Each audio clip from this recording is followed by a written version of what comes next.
কোনো রং নেই, কোনো ধর্ম নেই, কোনো বর্ণ নেই।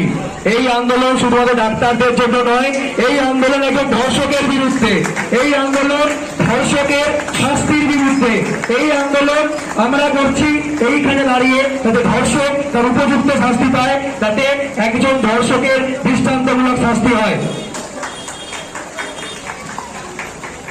সাধারণ মানুষের কাছে অনুরোধ, কালকে আমরা দেখেছি অনেক মানুষ আমাদের সাথে এগিয়ে এসছেন, আমাদের সাথে পা মিলিয়েছে, আমাদের সঙ্গে দাঁড়িয়েছে।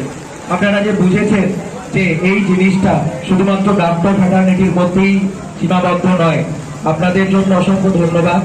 আমরা বাকি মানুষদেরকে অনুরোধ করব আমাদের সঙ্গে সে যোগদান করতে। যে ধর্ষক সে সমাজের কি, সমাজের জন্য কলঙ্ক। সে ডাক্তার হোক, সে মানুষ হোক, সে মানুষ তো নয়, সে অমানুষ, সে যেই হোক না কেন। এই অমানুষের শাস্তির দাবিতে আমরা রাস্তায় নেমেছি। সেখানে ডাক্তার, মানুষ, যে কেউ